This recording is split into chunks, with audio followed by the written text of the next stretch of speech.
Salut, aujourd'hui pour développer ton activité bien-être, tu es censé avoir de la connaissance. Bon, normalement tu es formé à ce point-là, à ce point de l'histoire. Ensuite tu dois avoir une visibilité sur Internet, pas n'importe quelle visibilité, quand même quelque chose qui...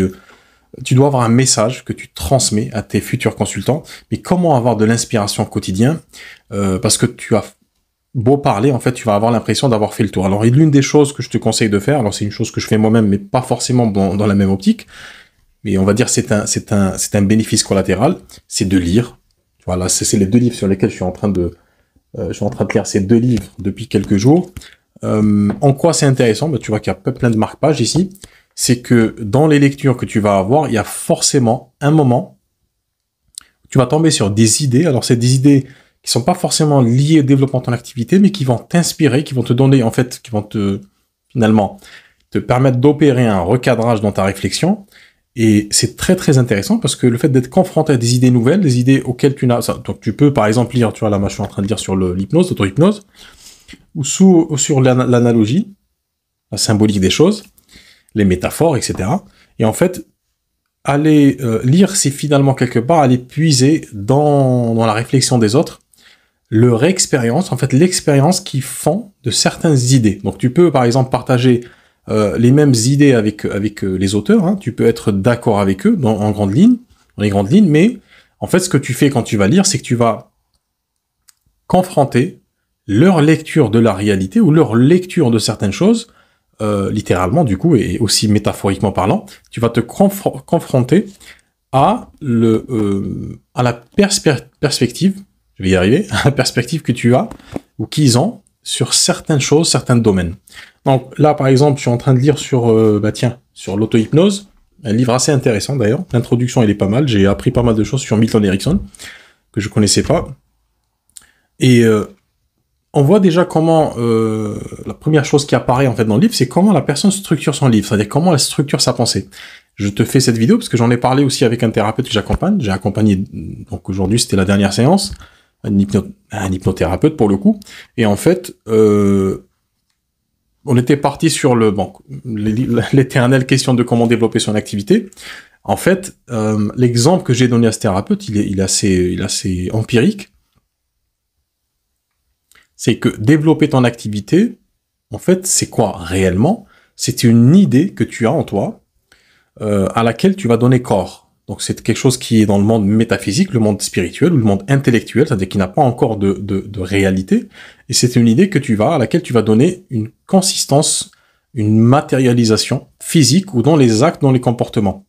Ça veut dire que, et l'exemple que j'ai donné, en fait, c'est que je dis, regarde ce qui t'entoure aujourd'hui, tout ce qui t'entoure, c'est-à-dire tout ce qui est manufacturé par l'homme, tout ce qui est fait par l'homme, tout ce qui est agencé, tout ce qui est aménagé par l'homme. Ça peut être un jardin public, ça peut être une porte, ça peut être le téléphone avec lequel je suis en train de filmer, quels que soient les habits, etc.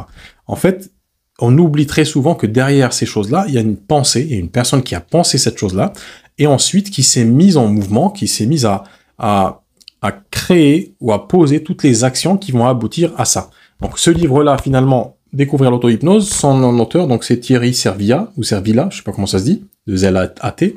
Donc son auteur, en principe, en fait, il a eu cette idée de se dire... Alors, il est psychiatre et psychothérapeute, président de l'Institut Milton Erickson, etc. Donc, rédacteur en chef de la revue Trans. Donc, c'est quelqu'un qui, dans le métier et, entre autres choses, l'hypnose.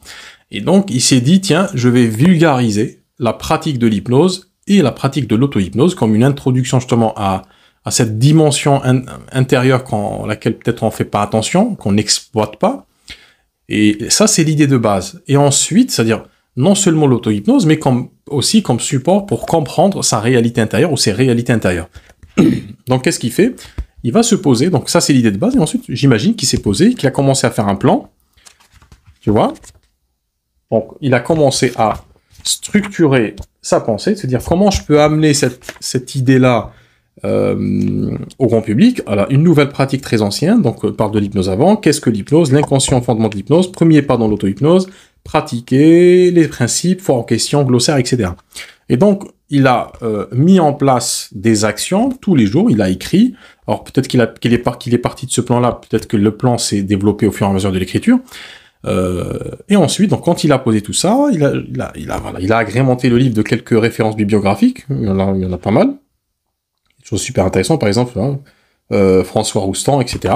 Et donc, il a posé ces actions-là, il a construit autour de cette idée-là quelque chose de concret. Quand il a eu son manuscrit, alors peut-être c'était une commande d'un éditeur ou peut-être pas, donc il a contacté l'éditeur, il y a eu un accord, contrat signé, et on a commencé à produire ce livre-là. Aujourd'hui, ce livre, il est dans ma main, donc moi, ce que je suis en train de lire, en vrai, c'est l'idée que veut m'apporter, c'est le message que veut m'apporter ce thérapeute, ce psychiatre, mais aussi, en fait, et c'est l'objet de la vidéo d'aujourd'hui, c'est que je prends beaucoup plus que ça, en fait.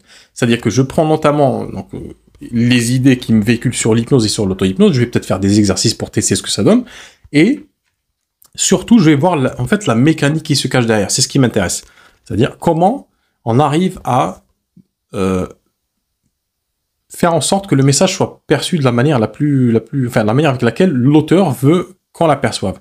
Donc, c'est ça qui est intéressant. Et en fait, en lisant ce livre-là, j'en apprends sur l'hypnose, j'en apprends aussi sur l'auteur, hein, forcément, parce que c'est sa plume, c'est sa façon d'écrire, c'est les mots qu'il va utiliser, c'est le temps qu'il va utiliser, c'est tous les mots qu'il dit, tous les mots qu'il ne dit pas aussi, que j'arrive à deviner, quand je lis entre les lignes. Et il y a des idées, en fait, qui ne sont pas forcément, c'est des idées latérales, qui ne sont pas forcément si tu veux, je vais pas puiser dans ces idées-là, ce qui va me permettre directement de développer mon activité, mais il va y avoir des bénéfices collatéraux, il va y avoir des choses que je vais, c'est-à-dire des butins de guerre, c'est-à-dire des butins, en fait, des récompenses, c'est des petites friandises que je vais choper ici et là, et en fait, c'est ça qui est magique quand tu fais, par exemple, ça peut être de la lecture, comme ça peut être des conversations ou autre chose, hein. C'est quand tu es dans cet état d'esprit-là, tu es beaucoup plus réceptif aux idées, et ces idées que tu vas trouver qui n'ont a priori pas forcément attrait au développement de ton activité, en fait, tu vas pouvoir t'en inspirer, et ça va t'aider à générer des idées parallèles, même des idées qui sont pas parallèles, hein, qui vont souvent t'apporter des réponses dans les problématiques que tu as aujourd'hui, alors que c'était pas le but de départ. Donc, j'en ai fait aussi mention, il y a un livre, il faudrait que je vous poste la référence, je suppose que je l'ai foutu, qui parle des traumatiques, qui s'appelle Libérer le tigre. C'est un livre qui m'a été conseillé par une thérapeute que je connais très bien, Stéphanie Kazmarek, et donc c'est un livre qui traite de traumatisme, de trauma, et la façon avec laquelle donc le thérapeute amène la thérapeutique, le processus de libération, ce que c'est qu'un trauma et le processus ou l'un des processus de libération de ces traumatismes-là, on dit énormément, notamment sur le traumatisme et donc l'objet du livre, mais surtout sur la façon avec laquelle je vais appréhender les traumatismes qu'ont les thérapeutes dans mon activité, et ce qui a fondé pour certains, pour beaucoup, l'activité qu'ils ont aujourd'hui et l'approche et la perspective qu'ils ont de leur thérapie ou du traumatisme.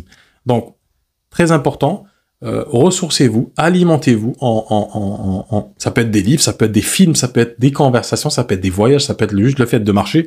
Ne restez pas forcément focus que sur le développement de votre activité en tant que telle, mais élargissez un petit peu votre spectre et restez quand même c'est comme dans la lecture rapide, hein, pour ceux qui connaissent, quand on essaie de lire un livre, par exemple, comme ça, je vais dire une bêtise, en 20 minutes, il n'y a pas beaucoup de pages, hein, 179, 180 pages, quand on essaie de lire un livre comme ça rapidement, en fait, le but, c'est pas de le lire rapidement, mais c'est qu'on a un objectif en tête, ceux qui ont fait de la lecture rapide le savent, on a un objectif en tête et on cherche une information ou des informations pertinentes.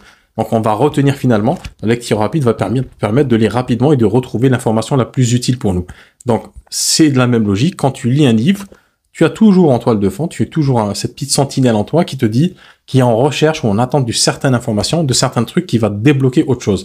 Donc, jamais oublier que c'est dans ces choses-là, les livres et toutes les autres choses que j'ai mentionnées et que j'ai pas mentionnées, que tu pourras trouver l'inspiration qui va t'aider à mieux développer ton activité et beaucoup plus que ça. Voilà, dis-moi d'ailleurs en commentaire si c'est quelque chose qui t'intéresse. Je suis d'ailleurs en train de lancer mon nouveau programme, Symétrie, ça s'appelle. Si ça t'intéresse, si tu veux développer ton activité et que tu sens qu'aujourd'hui tu n'es pas en symétrie, en cohérence avec tes propres valeurs, avec ta propre réalité d'aujourd'hui, on va faire en sorte que cette idée-là que tu as en toi, cette grande idée qui a fait que tu es devenu thérapeute, devienne beaucoup plus concrète dans le monde physique. Si tu as des questions ou des suggestions, si tu es intéressé, tu me notes, tu me marques Symétrie avec S en commentaire. Ciao.